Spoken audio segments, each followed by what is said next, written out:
ఆ మధ్య మేము భీమవరం వెళ్ళామనమాట. సో, భీమవరం వెళ్ళినప్పుడు అక్కడ లోకల్‌లో ఉన్న మాకు వీలైన కొన్ని దేవస్థానాలు చూద్దామని స్టార్ట్ అయిపోయాము. ఏమేం చూసాము అంటే భీమవరంలో ఉన్న మా ఊళ్ళమ్మ తల్లి టెంపుల్ ఎప్పటినుంచో అనుకుంటున్నాము మేము వెళ్దామని. సో, చివరికి ఆ రోజు కుదిరింది. మా ఊళ్ళమ్మ తల్లి టెంపుల్ అయిపోయాక మేము అక్కడే పంచరామలింగాలు ఉన్నాయి కదా! అందులో 2 లింగాల్ని దర్శించుకున్నాము. భీమవరంలో ఉన్న సోమేశ్వర స్వామి, పాలకొల్లులో ఉన్న క్షీరరామలింగేశ్వర స్వామిని కూడా దర్శించేసుకున్నాము. తర్వాత యనమదుర్రులో ఉన్న శక్తీశ్వరుడు ఆలయానికి కూడా వెళ్ళామనమాట.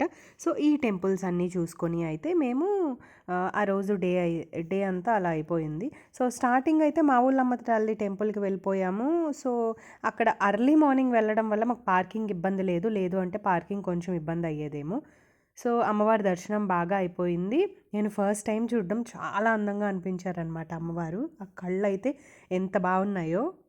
సో, అలా అమ్మవారి దర్శనం అయిపోయాక భీమేశ్వర స్వామి దేవస్థానానికొచ్చేసామనమాట. ఇది చాళుక్యుల కాలం నాటిదనమాట.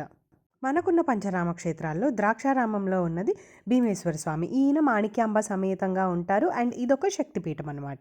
సో, ఇక్కడ అయిపోయాక మనకి భీమవరంలో ఉన్న కుమార భీమేశ్వర స్వామి, పాలకొల్లులో ఉన్న రామలింగేశ్వర స్వామి, అమరావతిలో ఉన్న అమరేశ్వర స్వామి, ఇంకా భీమవరంలో ఉన్న రామేశ్వర స్వామి ఉన్నారనమాట. మనకి పురాణాల ప్రకారం తారకాసుర వధ జరిగాక కార్తికేయుడు ఒక శివలింగాన్ని 5 విభాగాలుగా విడిపోయాక ఈ 5 చోట్ల పడ్డాయి అని చెప్పేసి పురాణాల ప్రకారం ఉందన్నమాట మనకి. సో, ఇవి స్వయంభూగా వెలిసిన లింగాలేనమాట. భీమవరంలోని సోమేశ్వర ఆలయం ఏదైతే ఉందో అది తారకాసురుని వధతో మాత్రమే ముడిపడి ఉంది.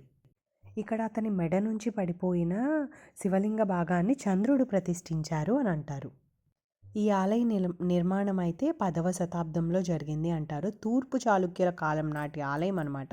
మీరు భీమవరం వెళ్ళినప్పుడైతే ఈ భీమేశ్వర స్వామిని తప్పకుండా దర్శించుకోండి. తర్వాత అక్కడి నుండి మనకి అరౌండ్ 1 అవర్ టైం పట్టింది పాలకొల్లులో క్షీర రామలింగేశ్వర స్వామి.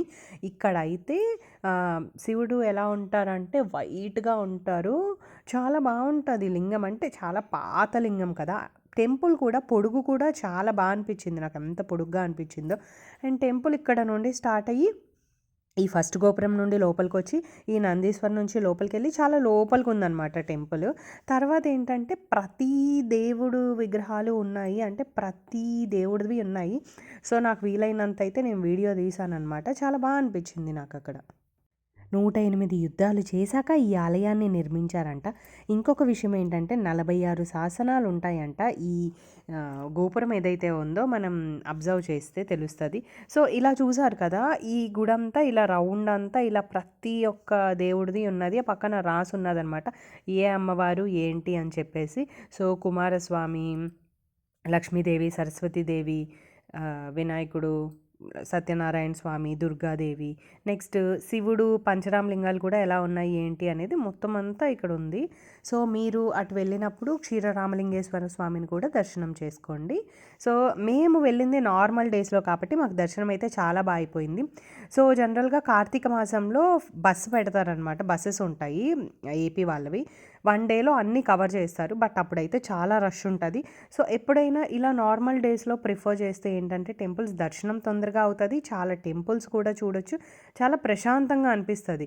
సో, అలా మేము దర్శనాలన్నీ చేసేసుకొని మంచిగా ప్రసాదాలు ఉంటే ప్రసాదాలు తీసుకొని అలా మా వీకెండ్‌నైతే ఎండ్ చేసేసామనమాట.